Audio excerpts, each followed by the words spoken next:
네, 수험생 여러분 안녕하세요. 수종쌤입니다. 오늘은 수리노술 전형에서 각 대학별로 교과를 어떻게 반영하는지 하고 대학별로 작년 대비 중요한 변경사항에 대해서 말씀을 드릴까 합니다. 그런데 제가 사실 교과 반영 방법에 대해서는 그렇게 말씀을 드리고 싶진 않아요. 왜냐하면 중요하지 않기 때문이죠. 여러분이 만약에 내신이 1이나 2등급 정도 평균 등급이 이런 학생이라면 당연히 학생부 교과나 또는 학생부 종합전형에 응시를 할 것이고요. 내신이 3등급이다 이러면 일반 자연계열은 아무 의미가 없어요. 유불리가 없습니다. 4등급도 마찬가지고 5등급도 마찬가지고 내신 평균이 이 정도 된 학생이라면 이것 때문에 어떤 대학을 못 고르고 이렇게 할 이유가 전혀 없는 내신이 의미가 없고, 내신이 6등급이나 7등급이나 8등급이나 혹은 9등급으로 가는 학생이라면 6등급도 웬만한 대학에 지원하는 데는 거의 분리가 없습니다. 그렇지만 내신 반영률이 높은 대학에서는 7등급, 8등급, 9등급으로 가면 지원을 못해요. 그러니까 내신이 7, 8, 9등급인 학생이라면 논술 100%인 대학을 지원하고 그 이외의 사항은 저에게 문의 주시면 되고, 내신이 6등급인 학생은 조금 생각해 봐야 되고 3, 4, 5등급은 무조건 지원하고 1, 2등급은 학생부 전형에 지원을 하면 된다. 이런 뜻으로 해석하면 됩니다. 그러니까 지금부터 설명하는 내용이 정말 중요하지 않아서 빨리빨리 대충 하고 넘어갈게요. 첫 번째, 논술 100%로 내신을 전혀 보지 않는 대학. 연세대, 성균관대 등의 쭉 대학이 있고요. 연대와 한국기술교육대는 수능 최저까지도 없으니까 오로지 논술 시험만으로 선발하는 대학이죠. 여기 한양대는 10%의 학생부 종합평가가 있지만 내신을 정량적으로 반영하는 것이 아니니까 거의 논술 100에 해당된다라고 말씀드렸고, 출결을 반영하는 대학이 서강대, 중앙대, 동국대, 성신여대가 있는데요. 이 결석 중에서 미인정 결석만 해당되는 거고, 서강대는 지각과 조퇴도 모아서 결석으로 되는 그런 대학교고요. 이 출결 반영하는 이 대학들은요, 이 대학들에서 내신을 반영하는 것보다는 출결이 더 비중이 큽니다. 그러니까 출결 점수가 나쁘다면 좀 많이 불리할 거다라고 생각하면 되겠고, 서강대 하나 읽어드리자면 10% 반영을 합니다. 0에서 3일 결석하면 100점, 4에서 6일이면 98점, 7에서 9일이면 96점, 10에서 14일이면 90점, 15일 이상이면 0점이니까 여기 언저리로 가면 정말 많이 불리한 거예요. 서강대 지원을 할 수가 없는 정도 수준이고요. 중앙대는 1일이 10점, 2에서 3일이면 9.8, 4에서 5일이면 9, 6에서 7일이면 7.5, 8에서 9일이면 5.5, 10일 이상이면 2 이렇게 돼서 여기도 상당히 중요합니다. 그러니까 결석이 엄청 많은 학생들은 이 대학에 지원할 때 결정적으로 불리하다라는 거고, 내신 반영 비율은 출결을 제외하고 서강대가 10%, 홍대, 숙명여대, 홍대세종, 성신여대, 상명대, 신한대, 경기대 등이 있고요. 내신이 3, 4, 5등급 정도 학생이면 여기 아무데도 지장이 없다라는 거고, 이 이하의 대학도 제가 분류해 놨으니까 읽어보시면 되고, 여기서 내 내신에 따라서 어떤 대학을 고르고 말 것도 할 것 없다라는 거고요. 교과의 반영 방법은 고3은 3학년 1학기까지 반영을 하고, 졸업생은 3학년 1학기까지 반영하는 대학과 전학기를 반영하는 대학이 아래 분류를 해놨는데, 전학기를 반영하는 대학이 한 60% 정도 되도록 더 많은 비중이더라고요. 두 번째, 비교 내신은 검정고시 출신이나 아니면 졸업한 지 조금 오래된 학생들은 논술 점수로 내신 성적을 대체하는 것을 말하고, 그러니까 논술 잘 보면 합격하는 거고 논술 못 보면 떨어진다, 이렇게 논술에 의해서 모든 게 결판난다는 거고요. 검정고시 학생들 논술 지원할 수 있고요. 극히 일부의 대학만 검정고시 성적을 점수로 환산해서 평가를 하는데 거의 모든 대학이 안 그래요. 내신 반영 방법도 대학별로 그 반영 방법이 세세하게 다 달라요. 이 세세하게 다 다른 것의 차이를 가지고 우리 아이에게 어떤 대학이 유리하고 불리하고 이걸 따지는 것은 마치 음식에 참깨를 1개 넣을래, 2개 넣을래, 요 정도의 느낌으로 아주 예민한 거예요. 그렇게 할 필요가 없다는 거예요. 몇 개만 읽어드리면, 서강대는 석차 등급 과목을 반영합니다. 진로 선택을 반영하지 않다는 뜻이고요. 중앙대는 고3까지의 시간 동안 가장 잘한 5과목을 고릅니다. 고1, 2, 1학기, 2학기 전체에서 5과목만 골라서 계산을 하고요.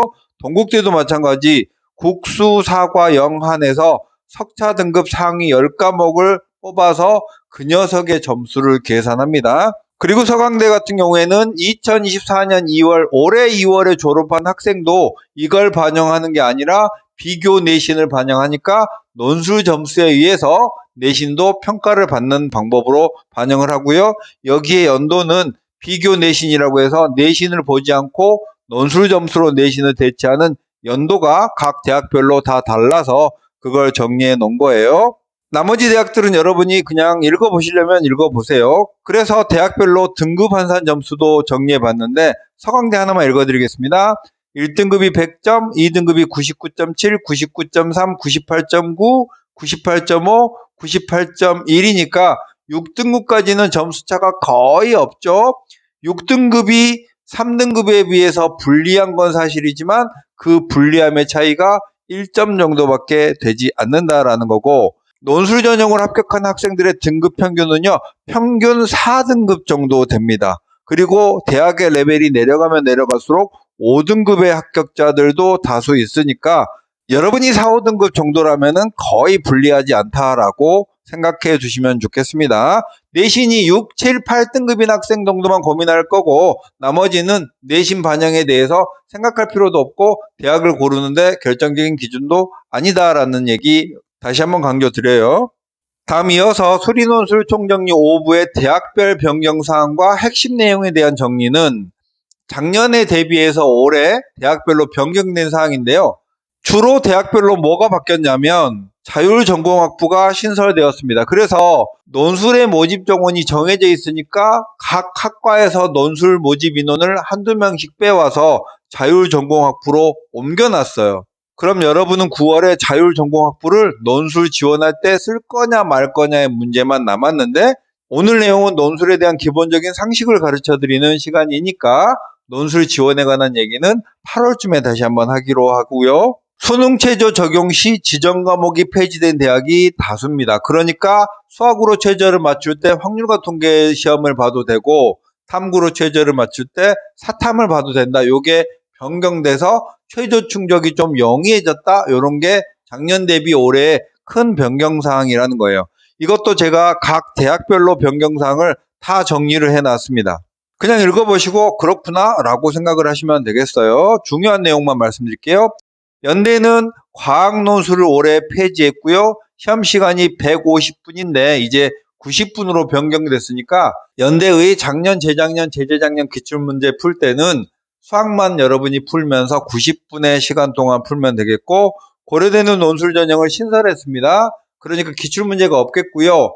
2018학년도까지 고려대 논술이 있었는데 그때 문제를 가져와서 지금 풀기는 좀 이상해요. 여러분은 연대, 한양대, 서강대, 성균관대 정도의 상위권 대학의 기출문제로 고려대 논술 준비를 하시면 될 것 같고, 한양대는 한양 인터칼리지 학부라고 해서 35명 정도를 새로 선발합니다. 모집 단위가 새로 생겼어요. 여기는 수능 4과목을 모두 응시해야 되고 수능 체조도 생겼네요. 3합7에 탐구를 반영 시에 상위 1과목 반영을 합니다. 성균관대는 탐구에 제한이 없어서 탐구를 아무거나 응시해도 되면서 수능 전 영역을 필수 응시해야 되고요. 이렇게 말씀드리니까 제2외국어나 한문도 봐야 되나요? 거기는 제외하고 말씀드린 거예요. 의예과는 따로 말씀드리기로 하고 모든 모집 단위는 제2외국어나 한문을 탐구 1과목으로 대체할 수 있다라는 게 특징이고요. 자유전공 계열을 신설했습니다. 모집 단위가 신설됐고요. 나머지 수학 탐구의 지정 과목이 폐지된 대학들은 여러분이 살펴보시기로 하고, 건국대는 수학 탐구가 모두 지정 과목이 폐지됐고요.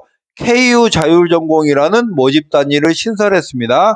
여기는 국어 한 문제, 수학은 한 문제라고 하지만 사실상 3문제인 그런 논술 시험을 보고 범위가 수학, 수학원, 수학2까지입니다. 그러니까 여기는 확통러나 기하로 학생들이 매우 관심이 가는 그런 모집 단위겠죠.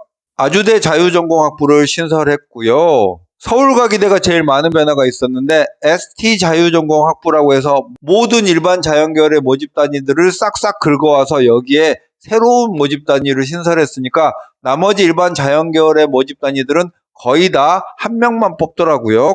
이 내용 여러분이 수시 모집 요강에서 모집 단위 보면 깜짝 놀라실 거예요. 세종대는 2개의 학과를 신설했습니다. 한국항공대는 모집 단위들을 대거 조정했는데요. 예전에 공학계열, 이학계열 이런 느낌으로 2개로 분류했다가 이제는 공학계열과 AI융합대학 계열 모집으로 변경했고 자유전공학부도 신설했고 공학, 이학, 사회로 재분류해서 모집 단위가 살짝 재조정된 느낌이 있어요. 동덕여대는 작년까지 확률과 통계까지 시험을 봤지만 이제는 수학 1, 2의 미적분으로 출제 범위를 재조정했고요. 덕성여대는 수학, 수학원, 수학2까지 해서 미적분을 제외한 것도 특징입니다. 이런 내용들이 각 대학별의 변경사항이고요. 공부를 하실 때 기출문제 볼 때 이런 변화사항을 체크해보고 여러분은 변경사항에 대해서 크게 의식할 거는 없다고 생각이 들어요. 오늘 내용은 이거로 마치겠습니다. 수정쌤이었습니다. 안녕.